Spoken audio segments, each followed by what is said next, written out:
Hello and welcome to this webinar brought to you by Demand and Capacity Optimization Tool on failure demand and why your practice is generating its own demand. We've got a fantastic stellar panel today that are going to kick this around. It's a big subject. It's a very misunderstood subject. Hopefully we're going to define the problem, understand the problem, and hopefully understand the scale of the opportunity and how we can seize that opportunity in our practices. I'm Darren Jones. I'll be hosting the webinar today. I do have a little bit of skin in the game. I've been a non-exec director in the NHS for 15 years, so I know some of what's going on, but only enough to be dangerous. It is our panel today that are really going to help explain what failure demand is and what you can do about it and what the benefits are to you and to your patients. So what I'm going to do, I'm going to start and introduce our panel. They're going to really introduce themselves and I'm going to ask them a question. By the way, for those that don't know, this webinar is being recorded. It will be available online. So if you've got people that you think need to see this, because there's going to be some real pearls of wisdom come out of this, they can log on and see. We'll give you all the details for that later. And please do participate in the comments section. If you have a comment, a question, something you really want to ask that panel, please use it and we'll try and get to as many of those questions both during the webinar and then certainly at the last 10 minutes, we'll see how we can answer your questions because that's what's so important. So firstly, I'm just going to introduce the first member of our panel, which is Simon Bricknell. He's a healthcare improvement expert. I'm really going to let him introduce himself. Simon, I'm going to give you 90 seconds. Introduce yourself. I know that's going to be hard in 90 seconds, but also could you just tell me, what do you think failure demand is and how would you explain that to people?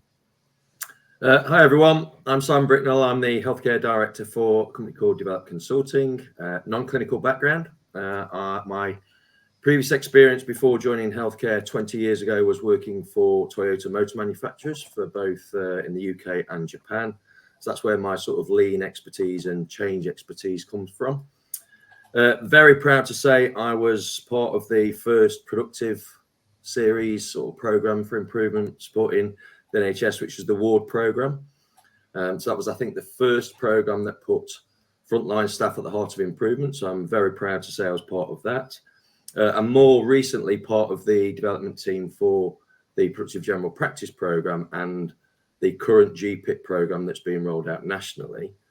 And our organisation is one of the national delivery partners for that programme.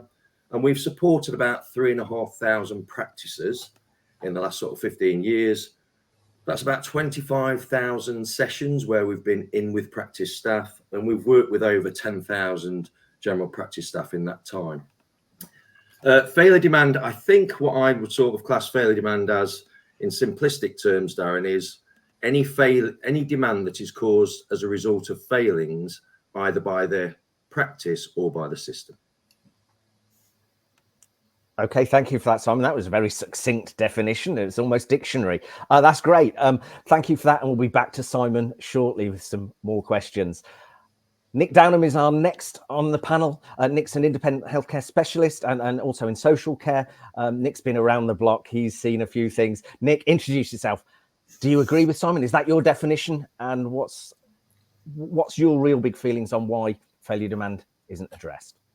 Okay, thank you very much, Darren, and thanks for describing me as being around the block a bit. But my name's Nick, and I'm an independent primary care improvement specialist, as you say.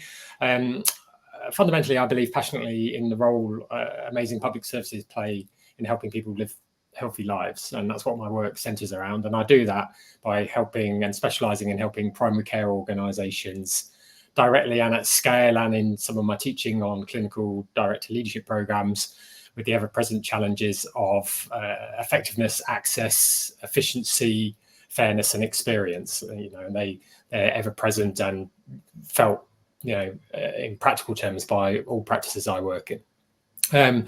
As Simon sort of described, the definition of failure demand was first popularised by John Seddon, and he would describe that as the demand placed on a system not as a result of delivering value to the patient or to the customer, but due to failings in the system, as Simon says there.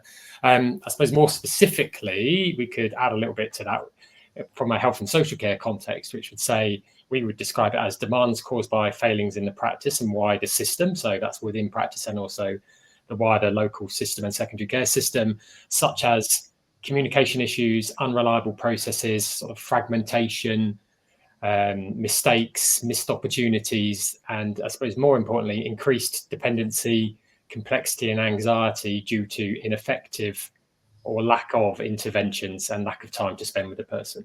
So I suppose if you put that all bluntly, in our response to need, okay, in how we organise as practices and as a wider system, I would argue that in many cases, we're literally making our own work. I really like that description of making our own work. Thank you for that, Nick. Before I go to the final of our panelists, Max, before I go to him, just a big shout out. Thank you for Sarah for saying hello in the comments. And Hamish, I'm just going to undermine Max entirely because I'm just going to steal one definition. Hamish has put in the comments that failure demand definition is the inability to do something or something right from the perspective of the customer, patient, service user or client. Thanks for that, Hamish. Good stuff. Keep the comments coming in. Max, introduce yourself. Thank you, Darren.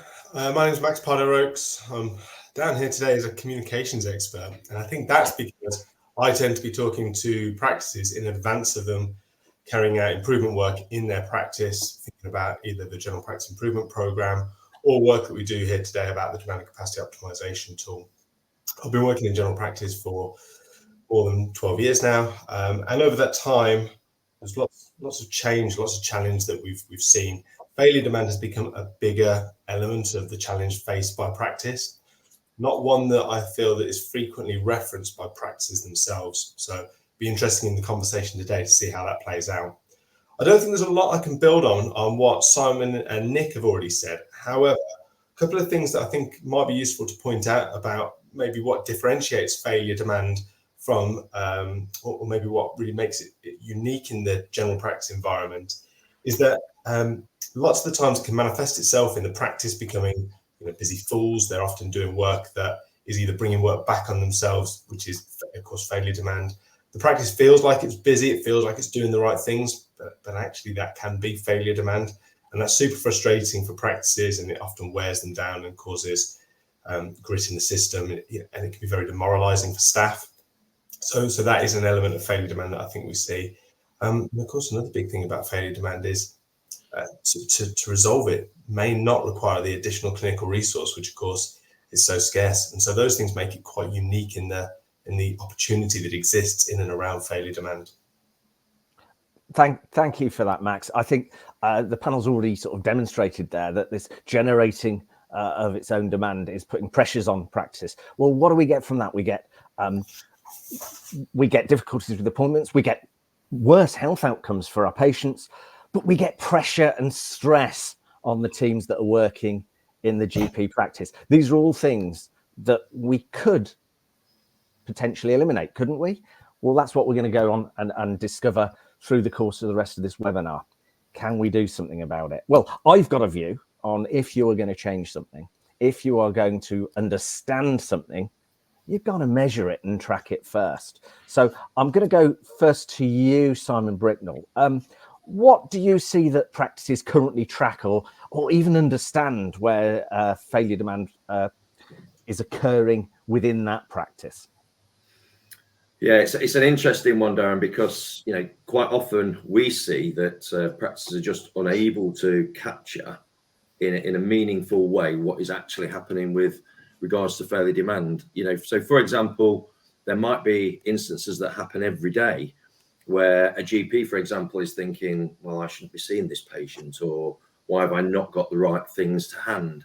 There may be things that are happening on a regular basis. So anecdotally, individuals from the practice will understand that there's things that aren't quite right, but to be able to measure those things and understand the impact of how much they're happening and what can be done with them, I think it is a lot more difficult. And quite often, we'll see some big figures in some of these areas. So I'll give one example. So for example, where a care navigator isn't able to navigate the patient to the right healthcare professional. So that care navigator will have to either go back to the patient or put the patient with somebody who's probably not appropriate. And these things are happening every single day in every single practice.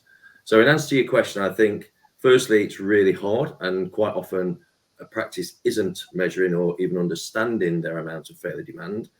And secondly, if they're not able to measure it, just like you say, they're not able to do something about it unless someone's very creative in their anecdotal evidence and suggests that let's try something different. Yeah, and dealing in anecdotes is really difficult and can send you down some serious rabbit holes as well, can't it? And waste a lot of time and effort. Nick, what are you seeing in the practices you're working with? What are they really measuring, and what are they doing with that as well? So I suppose, practices are sat on some pretty amazing data. Okay, so every practice has a clinical information system, but those information systems are structured around recording what we did do with someone.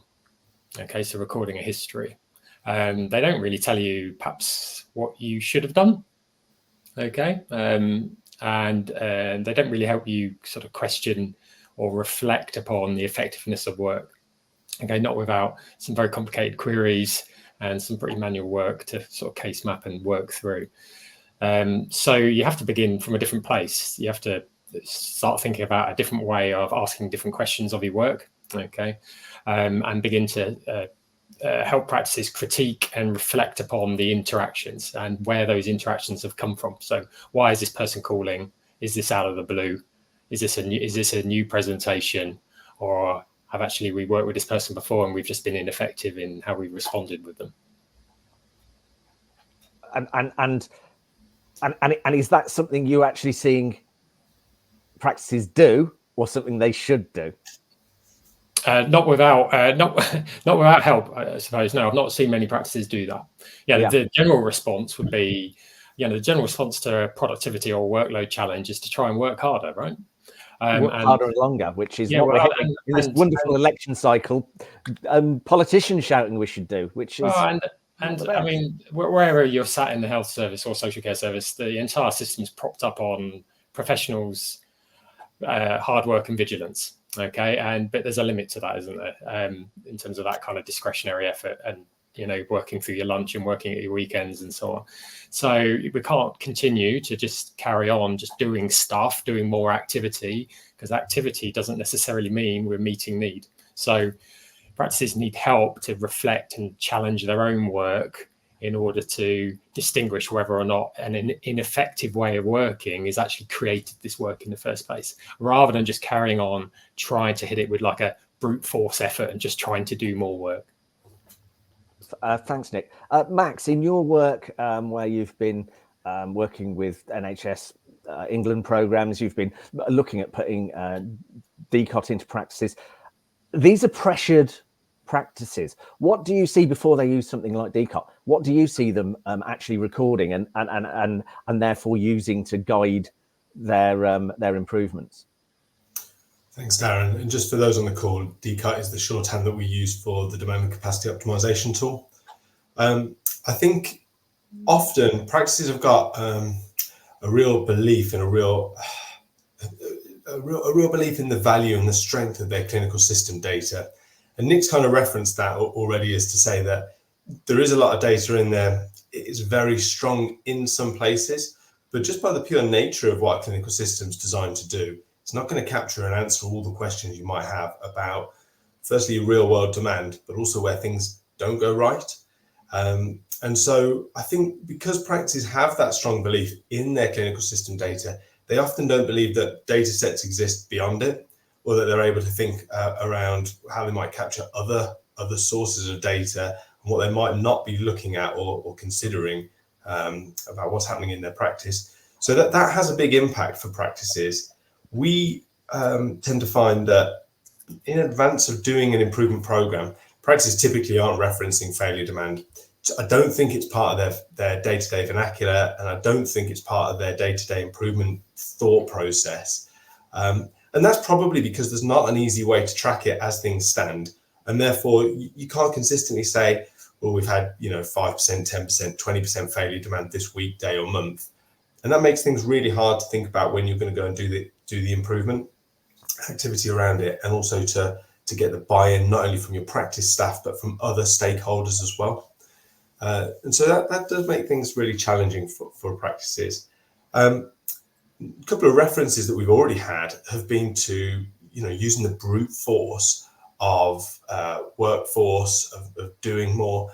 And we've got examples where we've seen that happen in practices. Had a practice where they were dragging other staff members, secretarial staff, back office staff, onto the phones at 8 a.m, answering the calls at 8 a.m. And they thought they were doing exactly the right thing, because the activity they had there, or the driver they had, was answer more calls. But whilst they were answering those calls, what it later transpired was roughly 50% of those non-care navigation trained staff that they dragged onto the call system, weren't resolving the issues. 50% of the calls weren't getting resolved from those staff members. And that was really just failure demand in its clearest form, where those patients would have to come back to the practice, or the practice would have to take another step to deal with them. Practice was costing itself money in those staff, money again in re-answering those calls or re-dealing with those patients, and time and effort, all of which had a really big impact on the way the practice was operating. So I think typically practices don't tend to track that demand in any meaningful way on any kind of frequency at all. And that just means that they're not looking at improving their failure demand most of the time. Nick, can I just go to you? If they're not, if they're not really counting appointments or activity, what are you seeing them counting? Well, so I mean, most of the local and central reporting is based on activity. Okay, so they're counting appointment numbers, telephone numbers, drop call rates, virtual appointments. All of that is just activity. It doesn't tell us whether we were effective or not. Okay, and I suppose what we're trying to do, perhaps in this webinar and perhaps with some of the tools that are developed here, would be change emphasis a little bit to say we need to know whether we're effective at meeting need. Okay, so it doesn't matter how much activity we do. Demand only goes down if you meet need. Demand doesn't go down if you just do some activity. Okay, so what we're trying to do here, perhaps with this webinar, is perhaps move the conversation a little bit to say we need to question whether we're effective in every touch point, whether that's a receptionist or care navigator, effective in the telephone touch point, or also whether you're a GP or a nurse or any of the other ARS roles in your touch points with patients, whether we're as effective as we can be in terms of resolving that need. Okay, so it's what we do. I suppose we're refocusing what we're doing in the touch point and where that work came from, as in addition to just recording touch points and the number. Okay. Simon, can I just ask you, do you think this lack of tracking and understanding of the failure demand is down to practices don't know what to track and how to track it? Or is there also an element of, I don't want to track something that tells me I've done something wrong? Because the first thing, putting your hand up and saying we've done something wrong, some people just don't like.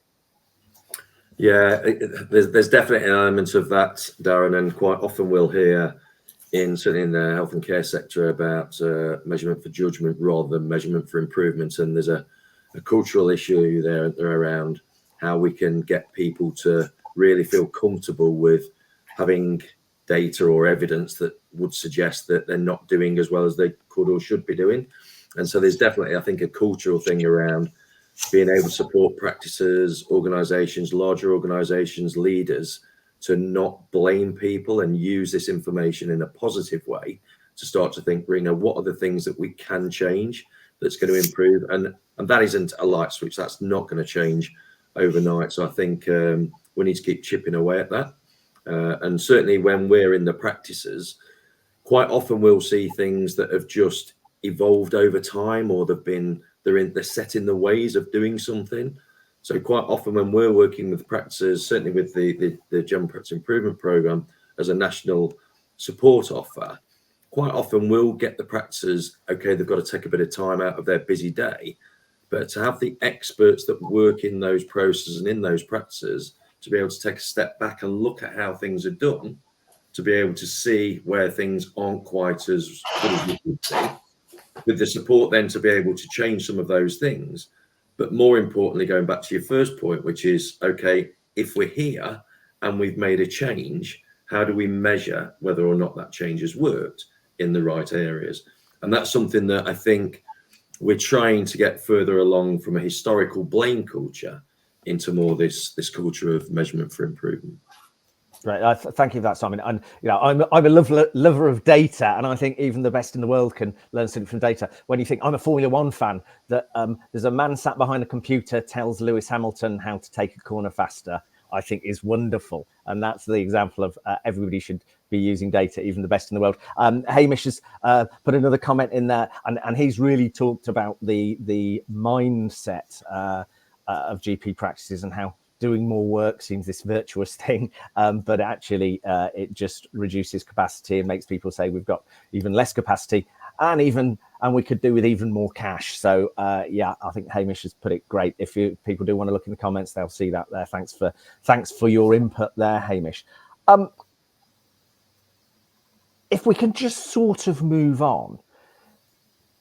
We've done the measurement. Supposing a practice decides it is going to try and get to grips with this and understand the size of the problem or opportunity, depends if your glass half full, half empty. What will it see as the driving factors for failure demand in practice? I'll go to you, Max, first. What are you seeing? So the things that I think are probably driving the failure demand, a lot of it, Simon's slightly referenced it already to say that there's a lot of processes that have evolved over time in general practice. They're not often looked at because the demand's so high that practices are often on that hamster wheel working really, really hard just to meet the demand of that day. So they haven't really got the time to step back and have a think about whether or not there's an opportunity for improvement or to take a second look at the way that they're doing things, particularly over COVID. So much in practice changed in the way that things were done such a rapid amount of time.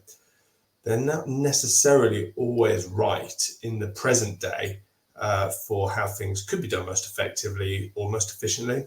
And another good example of that really is the use of technology. So some practices have really pushed on and used things like AccuRx and text messaging services. And then other practices are yet to implement some of that. And failure demand can be clearly manifested in those spaces. So a good example of that might be results communication. We've recently worked with a practice where they had about 45% of their results communication, their conversations with patients about results communication not being resolved. So that was either because the results weren't ready or the patients called too early or any other reason that they weren't able to give the results. But then when you actually looked at the results they were able to give, 60% of them were normal and required no further action. So the practices spent quite a lot of time, quite a lot of effort communicating with those patients, but actually there's nothing really for them to have done more than they might have otherwise known through a text message. Now, some activities like that have already been done and some practices are really moving on and motoring in that space, but there's 6,500 practices across the country and there's a broad spectrum of those that have done really good things and will have started to resolve some of those failure demand points. And those who have got much further to go in their journey, or still have lots of low-hanging fruit that they can really work on. So it's going to be different in each practice.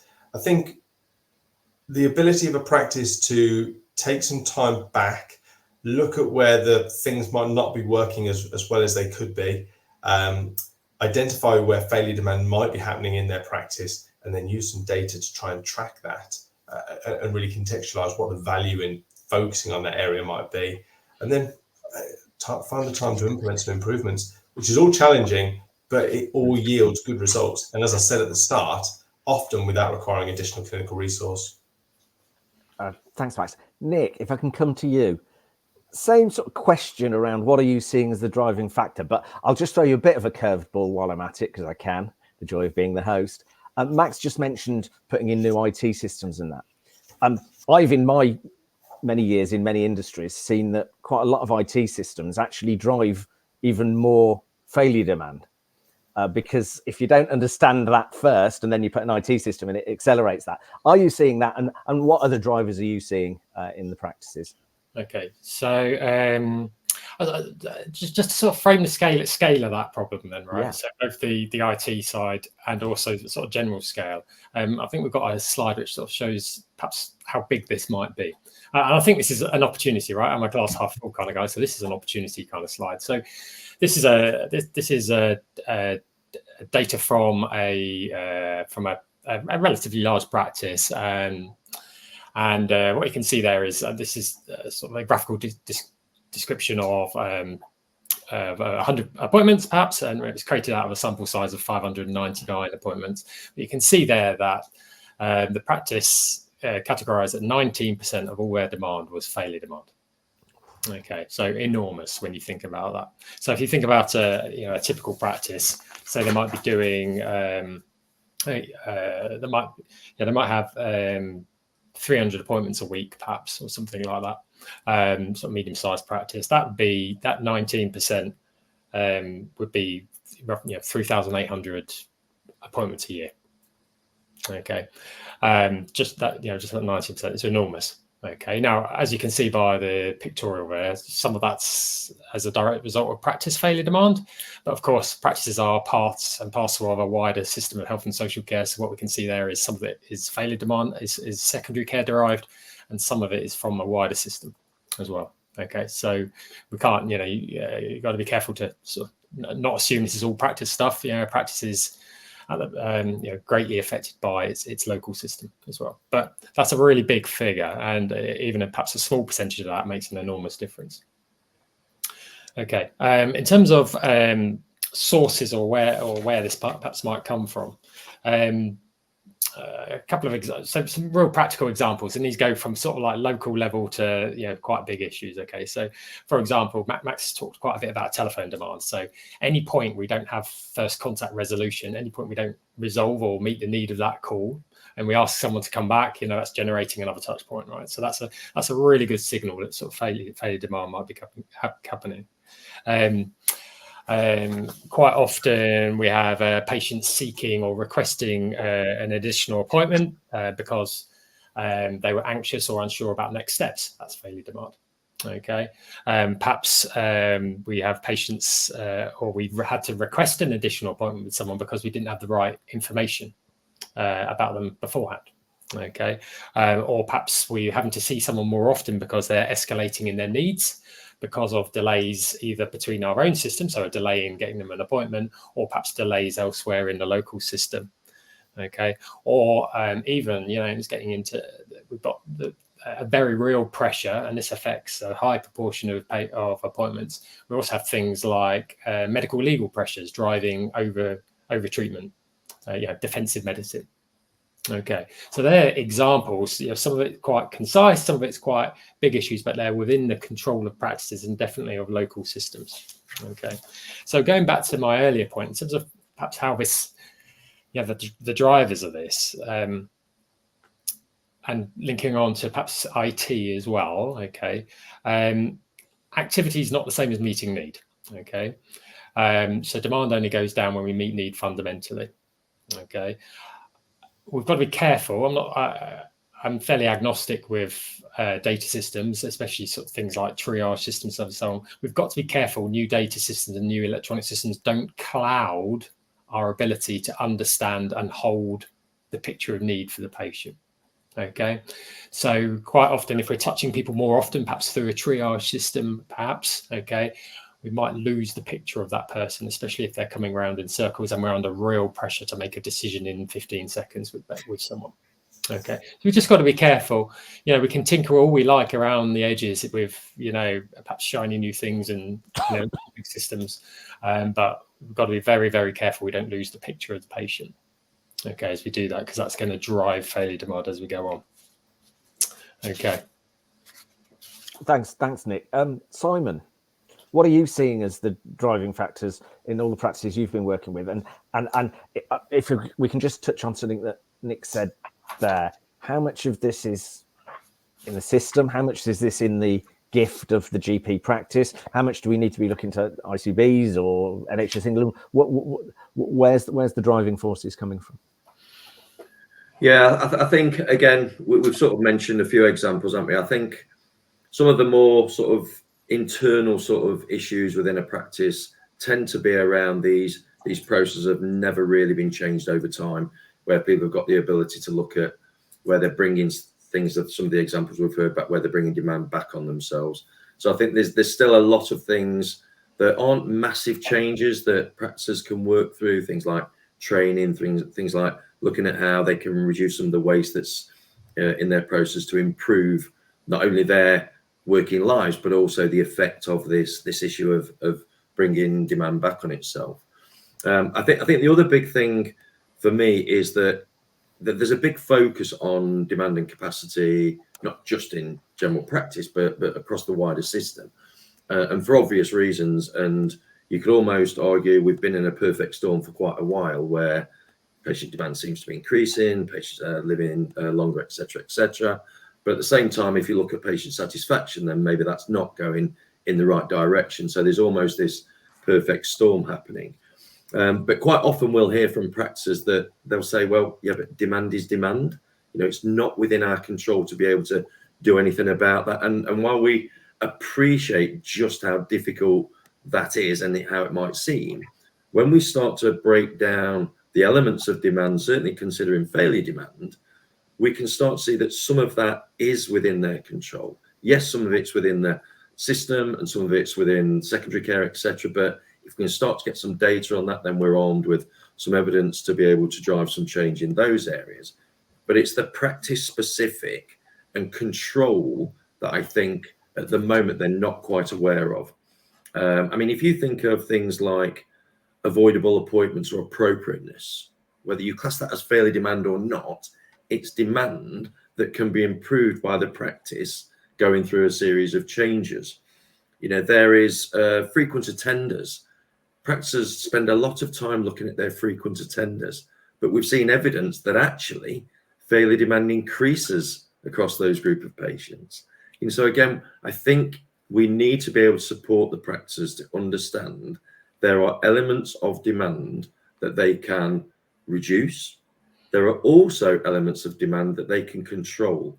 And that's a slightly different one, to be able to smooth out some of the demand rather than not based on necessarily clinical need, but certainly on patient need, where the patient wants something here and now, but the practice is actually saying, but you don't actually need it here and now. And we can plan that demand for the right time of the practice without the detriment of the patient outcomes and just importantly, the patient satisfaction. Thanks for that, Simon. Before I get onto the really sexy bit of this webinar, which is what can you actually do once you've identified the failure demand in a practice? Nick, I just want to ask you a question, because we've mentioned systems, we've mentioned whatever. Do you find that there are many cogs in this, and if they're not all turning in the right sequence, it's just not happening? Yeah, I was just reflecting a little bit on the change of practice model over the last 10 or 15 years. So many people perhaps listening to this, you know, worked in practice a lot over many years, and they will know that the model of general practice has changed from a mono-professional model to a team-based model with multiple different professionals. Okay, and that team expands beyond, you know, with PCN roles and also into local system as well. So we've gone from a place where high continuity and joined up working was almost inherent in the model because there are very few people working in it, to a place where you've got lots and lots of people working on it, and there's a real pressure for practices to ensure that there is really good integrated MDT working. So that's a really hard thing to achieve. Okay, so when we move over to a team-based model, which most practices now operate under with the PCN model, we have to be very careful that and even within a practice and within a PCN, you can have a very fragmented model of care where every professional is looking after their bit, and the patient's story and what matters falls between the cracks, creating an ineffective response to that need. Okay, so it's the model of care that's changed as much as anything else, which makes this a much harder thing. Thanks for that insight, Nick. So yeah, we're on to the sexy bit now. I'm really going to ask, what can we do? If you're watching this live, please do put your questions into the comments, and we'll try and use this fantastic panel to answer those questions for you. I'm going to go back to Simon again. So the practices, they know about that failure demand. What actions can they actually take? What are you seeing in the real world that's making a difference? Yeah, well, I suppose it comes back to that first question that we raised right at the start, doesn't it, Darren, which is, how does the practice know that they've got that failure demand? So I know Max is going to talk about that there are certain things that can help a practice understand that, and Max is going to give us a bit of information about DCOT as he refers to it. So without knowing that they've got this issue, and we could have a conversation now and people on here can go away at the practice and start to identify some of those things. It's then being able to get to the root cause of the issue. So what is it that's actually caused that? And they can be things as simple as Max's example of bringing people onto the phones at 8 a.m. That's a training issue. There's a training issue as an example. There may be other things as well. But there's a training issue around how people can be armed with the right tools, techniques, and responses to make sure that they get the right outcome, both for the practice and for the patient. And there are lots of other things that we see around. So another example of things that we've seen, variation. There's lots and lots of variation across different processes and individuals. And again, it's not about blaming individuals. But if you've got a person over here that their resolution rate is fantastic, and yet over here, the same person in the same role, their resolution rate is nowhere near as good, what's the difference? What's the difference? It could be something that's a key thing that this person does or says or has knowledge of. They can share that information. So again, there's lots of things that can be identified, even if you're not able to identify these things as failure demand using one of the tools. You can still be aware of certain things that happen in the practice, regular meetings that talk about certain things. We mentioned about anecdotally, there will be clinicians every single day understanding that something's not right first time. But to get off the hamster wheel, and I hate that, that's a reference, but GPs are busy. Everyone's busy in the practice. How do we build the time to get off that hamster wheel or that busyness to be able to look at solving some of these issues and putting some, quite common and simple actions in place that are going to improve these sort of things?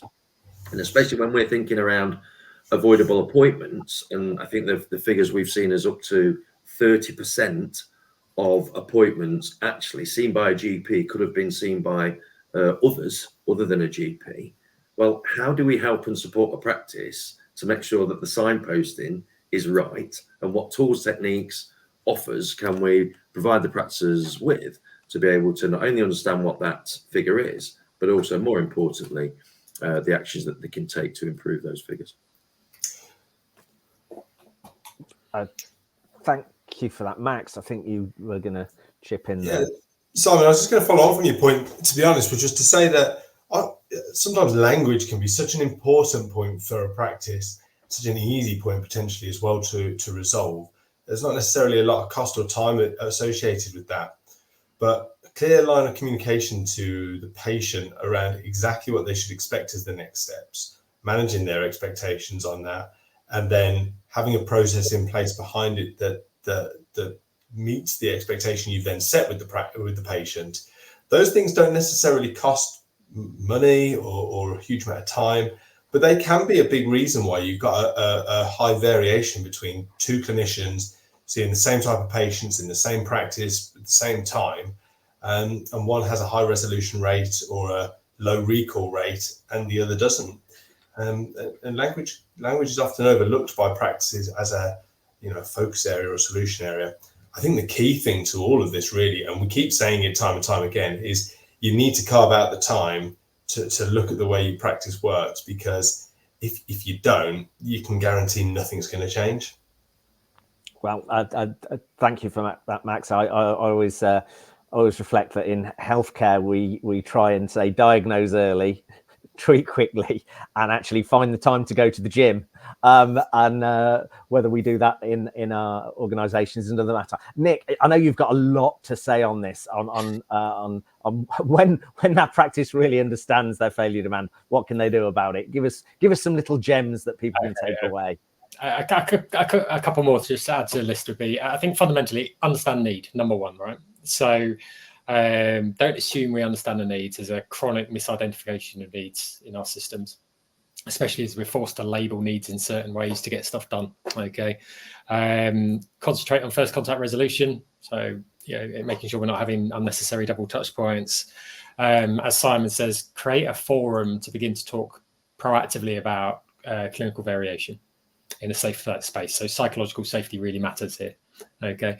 On the subject of psychological safety, and I know that's a subject a lot of practices are beginning to work on in terms of safe, reflective practice, beginning to think about reducing defensive medicine. So why are we practicing defensively? Is that myth, legend? Are they very real pressures?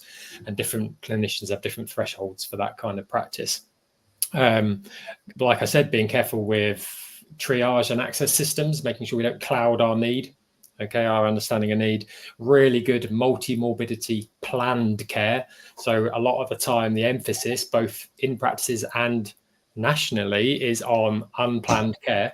Okay, but remember, a huge number of our patients have long-term conditions and multiple long-term conditions. So good care, great planned care, multi-morbidity care, really good planned care system, really takes that pressure away. And then the last thing I just wanted to say on this would be invest in the community and community links, because health is social. And then finally, in terms of a lot of this failure demand comes from other institutions and the interconnections with other institutions. So as PCNs, we are in a place where we have a different voice now, and we can convene around subjects that matter to us and use our collective convening power and our collective power as groups of practice to begin to push agendas and use our voice in a way we never used to. Okay, so we can get at that. Nick, Sarah in the chat has mentioned, what do we do if we find that there's system problems that are creating that? Is that what you're talking about when we're using PCNs? Yeah, so we can use PCNs as a collective voice, but it's be the same issues. I don't think these aren't in tension with another part of the system. One part of the system doesn't win or lose. You can address failure demand and it'll be a positive in a practice and also have a really good knock-on effect within a secondary care institution. So I think we can, convene it collectively for benefit of everybody in systems. And Max, if I can come to you, because according to the BBC website some time ago, the GP improvement programme, which is run by National NHS England, is the most successful improvement programme in the history of the NHS. So that's on the BBC website. And I know you've been quite at the pointy end of that, Max. How does that work with failure demand, and is that helping? Yes, I mean, lots of what Nick's referenced there, and lots of what we've talked about today around finding the time, and also working together as a team, looking and solving common problems. Those are things that are solved in NHS England's free general practice improvement programme. And there are other free tools out there as well, which I'll reference in a moment. It's important to understand that these things exist. Often because they have an NHS England label on them, they're somewhat discounted by practices. But there is some good stuff out there that practices can take hold of and access. And I would suggest that, if you're thinking about looking at failure demand, or you feel that you've got a high level of failure demand in your practice, something like the General Practice Improvement Programme might help you to maybe start to identify it. But certainly, if you know where those areas exist, it'll certainly help you to start implementing improvements in those areas. And one of the things that I think often holds general practice back across the board is there's not a huge amount of improvement capability or sometimes change management experience in practice. And that's completely understandable, because that's not why people go into general practice or go into the health system. But sometimes that lack of a skill set can be quite challenging or can be quite slowing in the impact that you're able to have in the practice. And with such a complex environment, with such a high amount of pressure on it, and such a kind of moving feast all the time as well, with different organizations, so much interplay between secondary community and other parts of the health system, it can be easy to get dragged into that. So take that professional support where it exists, especially when it's free. I thanks for that, Max. Simon, can I come to you? We're in the last 15 minutes, so we really want to get to the nitty gritty of this. If you don't measure something, if you don't record something, it's pretty hard to fix it. I mean, we know that in medicine. What does the DCOT tool assess, identify, and how does that actually support this failure demand? What does this demand capacity optimization tool actually do? Yeah, I'll turn to Max in a minute, because obviously Max is the person who sort of goes around talking to the majority of people about the DCOT tool. But in essence, what DCOT is trying to achieve is some of the things that we've spoken about. So the clinical systems, we know as regards data that there's some blind spots in there, that the clinical system doesn't record what could or should have happened. There's things like that. Things like the items that we've mentioned in failure demand. Again, the clinical systems aren't there to track some of those things. They don't pick those things up. So I think what DCOT is there to do is bridge that gap. It's firstly to be able to provide some of the evidence for change, and we've spoken heavily about that. But also, it's not a silver bullet. I think where we've worked with practices using DCOT, it's been immensely helpful. But it's a snapshot, and there's a positive and a negative about this. The positive is it will give you enough evidence to start changing certain things. It will give you enough evidence to start having conversations with either individuals or other areas of the system. But the challenge will be, it's a snapshot. It's one point in time. So quite often we'll get a challenge that, we need this all of the time. We need all of this information. Yes, we do, but it's not available. So that the DCOT tool is there to help practices identify something that we've just spent 30 minutes talking about they don't currently know. So one of the things it does is that, and then the analytics that it gives out the back, you don't even require any analytical support, because the way it's presented in the information, not only does it tell you the data and the baseline or the area that the data about the area that you've looked at, it also gives you the opportunities and what you can do to realize the benefits within. Thank you for that, Simon. I'm going to come to Nick.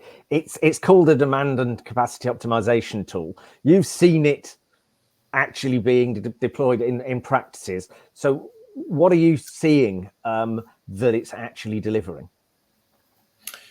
So, as Simon says, it's this starting place to not only quantifying the problem helps, right? Because it gets people really interested, okay, as we've talked about a lot. But then it also breaks down perhaps where this might be coming from, not only in terms of setting, so is it within our practice and elsewhere, but also then begins to break it down into perhaps possible sources within a practice, okay, and provides that baseline, as Simon says. It then allows you to repeat as often as you like as you go through it. And then that provides you, essentially creates the catalyst to perhaps do a couple of things simultaneously. One is to begin to dig deeper, okay, so you can begin to use other methods to begin to sort of really flesh out where these problems are coming from. So perhaps listening into calls, listening into dialogue, that kind of stuff, really understanding the problem that the demand and capacity tool is pointing at. And then, of course, it's into a structured improvement cycle, which generally starts with understanding the need and then thinking about what's the simplest, most effective, quickest way of responding to that, and how would we know we've met that need? Whether that's a telephone request for something simple like an admin query, or whether it's something a little bit more complicated like responding to a complex patient.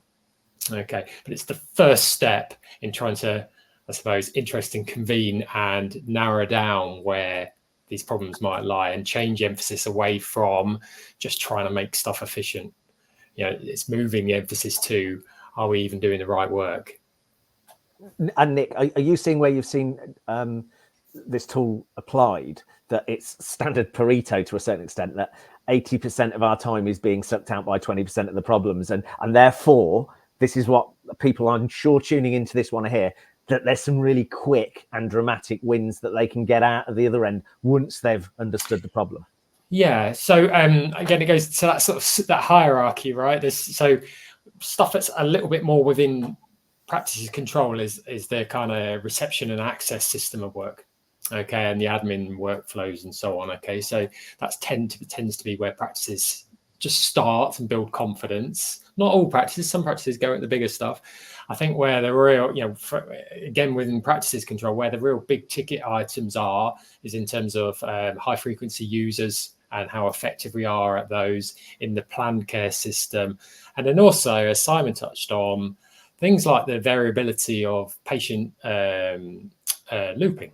So, for example, the variability of across clinicians in terms of how often we're asking the same group of patients back. And typically 40% of patients are asked back after every consult. Okay, and that varies by clinician for good reason. Some of it's it's very multifactorial, but it's still also quite an interesting opportunity. If 40% of all patients are asked back, is any of that a result of failure demand? I would argue definitely yes.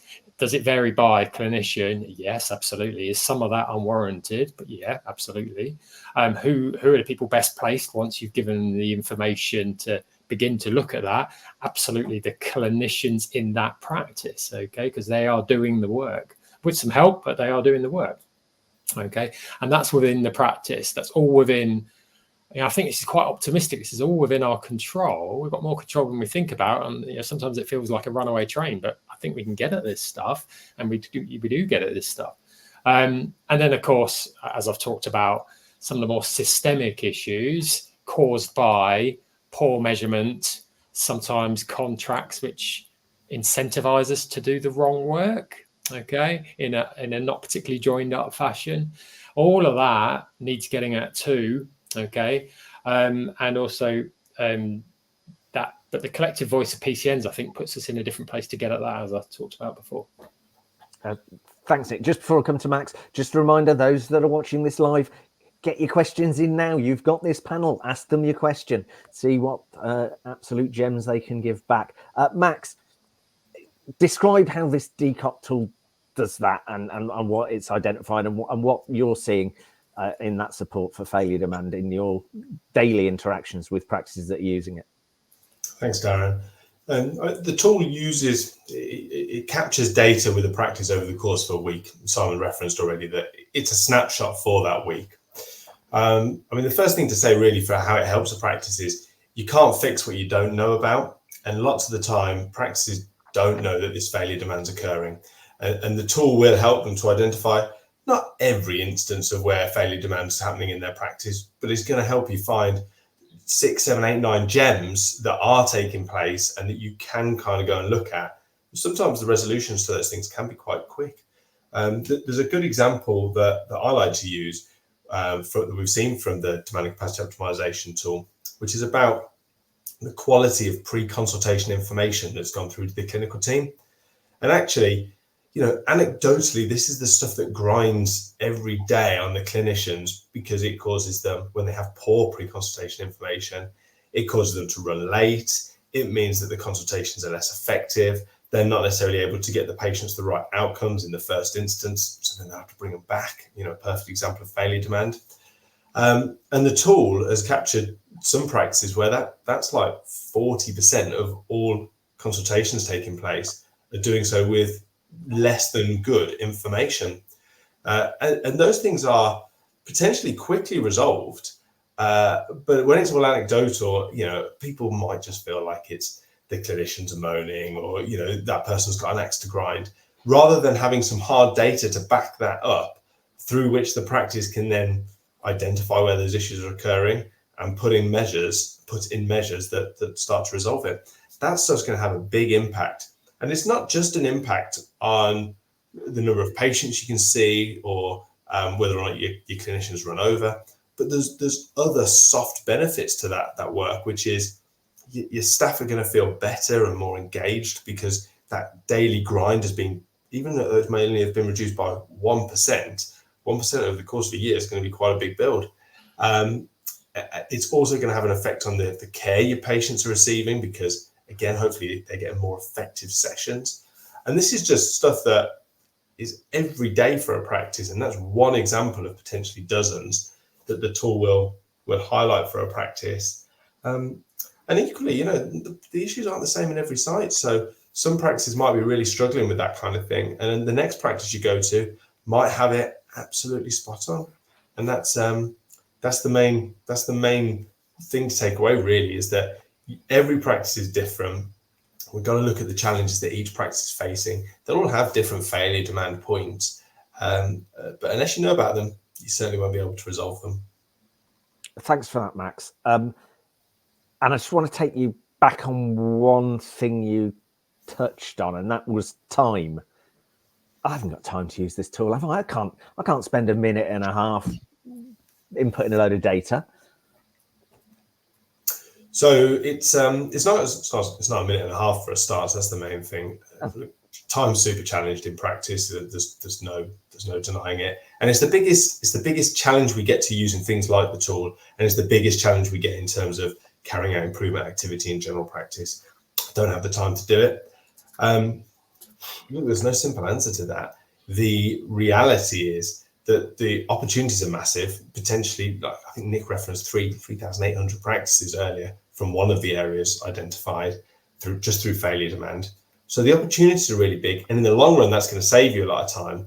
But look, it's a bit like going on a diet. Anybody that wants to lose some weight, you've got to put that hard work in. You have to go to the gym, and it's a bit of effort for a time, but it all gets a lot easier once you start to get into the rhythm of doing that kind of activity.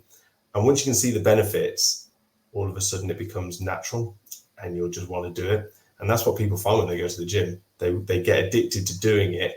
And we need to be able to build a culture within healthcare and within general practice where we're always looking at the improvement opportunities that exist, and we have the skills and capability within our teams to then go and implement those changes. Thanks, Max. Nick, 30 seconds. What's your message on failure demand? Oh, gosh. What would be my message? I think it's the missed opportunity in much of the approach to improvement work. Okay. Systemic questioning of the work, reflecting on whether or not our work is effective, whether we're doing the right work, whether we're the right people to do the work at every touch point. So I find it really exciting. I've spent, last 20 odd years working in the improvement space within the healthcare, and I've fallen into the trap of assuming we're doing the right work, so I'll just make that efficient, for example. And I think this allows us to really, both improvement specialists like myself and also busy practices, helps question the work and helps really move us to a place where we become more effective. Also helps the wider system. So just thinking a little bit back on Max's point about things like diets and stuff like that, we know that context really matters. So I think this resolving failure demand is not just the job of a practice, it's not just the job of a hospital. We have to make the context better. So it's the job of those who are commissioning work, who are incentivizing work, who are creating systemic and national approaches to work, is to think about this problem and create the context for the right stuff to happen. And I think that's what I feel quite passionate about.